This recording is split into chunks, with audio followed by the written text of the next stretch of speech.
Co wspólnego ma kawa z mlekiem z nauką języków? Na dzisiejszym językowym spacerze zapraszam Was w bardzo hałaśliwe i chaotyczne miejsce, jakim jest brama Indii, India Gate, która stoi za mną. Opowiem Wam historię, z której dowiecie się właśnie, co wspaniały napój kawa z mlekiem ma wspólnego z językami. No dobrze, zacznijmy od tej kawy z mlekiem. To jest historia mojej koleżanki z pracy Ewy, która przyjechała razem z nami do Indii, kiedy jeszcze pracowałem w jednej z korporacji i jeździliśmy raz na jakiś czas właśnie tutaj. I byliśmy w biurze i znajdowała się tam stołówka. I na tej stołówce było takie stoisko, siedziała taka niska pani w czerwonym sari, która sprzedawała kawę. No i Ewa chyba miała dość już tej indyjskiej herbaty, którą wszyscy tutaj piją. Oczywiście piją ją z mlekiem i czasami z różnymi przyprawami. Jest to ten masala chai tak zwany. I Ewa poszła po kawę. Podeszła do tej pani i poprosiła o kawę z mlekiem, czyli coffee with milk po angielsku. Na co pani zareagowała typowo, jak reagują osoby w Indiach, czyli w ten sposób. Co to znaczy? Chyba nikt tego nie wie. Niektórzy mówią, że znaczy to tak, niektórzy mówią, że znaczy to nie, niektórzy jeszcze mówią, że znaczy to słyszę, co mówisz. Więc do końca nie wiadomo, więc Ewa powtórzyła jeszcze raz coffee with milk. Na co pani zareagowała w ten sposób. Nie wiem, jak oni wytrzymują takie ruszanie głową, ale ja nie robię tego doskonale, ale jest to bardzo ciekawa reakcja. Więc Ewa spróbowała jeszcze raz coffee with milk. I nagle pani tej zaświeciły się oczy i zaczęła ruszać jeszcze szybciej, czyli chyba zrozumiała, o co chodzi. No i zaczęła przygotowywać napój, po czym podała taki kubek z kawą, a obok szklankę mleka.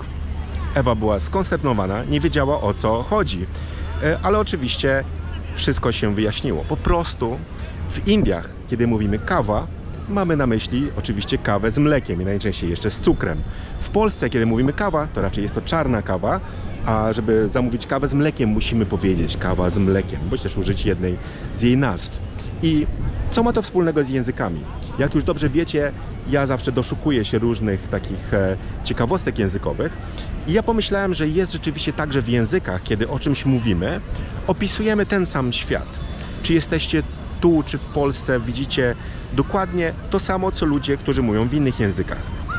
Ale kiedy mówimy o czymś, nasz język wymaga, byśmy o pewnych rzeczach wspomnieli.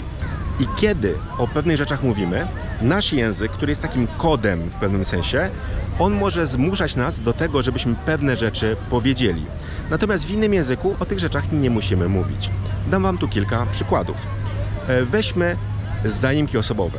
Kiedy mówimy o jakimś mężczyźnie po polsku czy po angielsku, użyjemy słowo on albo he, prawda? Czyli w języku francuskim, hiszpańskim i tak dalej też będziemy mieli odpowiednik tego słowa. Kiedy mówimy o kobiecie, użyjemy już innego słowa, czyli ona po polsku, she po angielsku, ella po hiszpańsku i tak dalej. I co się dzieje w innych językach? W hindi, kiedy mówimy o drugiej osobie, użyjemy jednego z dwóch słów. Albo je, albo wo. Je to jest osoba, która jest blisko nas i tutaj nie ma znaczenia, czy to jest mężczyzna czy kobieta. I bardzo często ludzie, którzy mówią na przykład po angielsku i są z Indii, będą mylili. Będą czasami nazywali mężczyznę she, a kobietę he. Dla nich jest to jedno słowo. Ale oni mają rozróżnienie, że dla nich jest ważne, czy ta osoba jest blisko nich, wtedy użyją słowa je, czy jest daleko, czyli użyją słowa wo. I dla Polaka nie ma znaczenia, czy mężczyzna, o którym mówię, jest blisko mnie, czy daleko, czy w ogóle go nie ma tutaj. Natomiast w Indiach jest to istotne. I każdy z nas, mówiąc w języku, musi pewne rzeczy zaznaczyć. My zaznaczamy, jakiej płci jest ta osoba, a w Indiach zaznaczają, czy ta osoba jest blisko, czy daleko. A Finowie w ogóle mają jedno słowo na wszystkie te opcje, więc oni ani nie przejmują się tym, czy ten ktoś jest daleko, blisko, czy jest mężczyzną, czy kobietą, użyją jednego zaimka osobowego hen. I teraz, dlaczego o tym mówię? Jest to bardzo ważne, bo często, kiedy uczymy się języka obcego, myślimy, że nasz język jest tak jakby kopią języka obcego, czyli ten język obcy, którego się uczymy, jest dokładnie taki sam. Że słowo pies znaczy to samo, co słowo, którego się uczymy w tym języku i tak dalej, czyli na przykład dog po angielsku, czy się po francusku.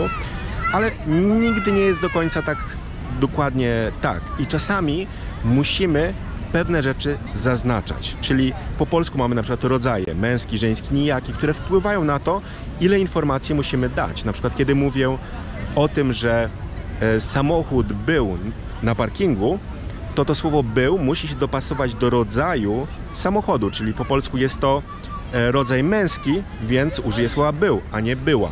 Natomiast gdybym chciał powiedzieć, że na przykład, nie wiem, łódka była na jeziorze, no to muszę użyć słowa była, które nie ma sensu i teraz wyjaśnimy to komuś, kto nie mówi w języku polskim, dlaczego był, a dlaczego była. Ale łódka w języku polskim jest rodzaju żeńskiego, więc użyjemy słowa była. I to a zaznacza pewną informację, która jest mało istotna, bo gdy ktoś mówi po angielsku o tym samym, cały czas mówimy o tej samej łódce, która znajduje się w tym samym miejscu, ale użyjemy trochę innych słów i inne rzeczy będziemy musieli zaakcentować. Jest to ważne, żebyśmy o tym pamiętali.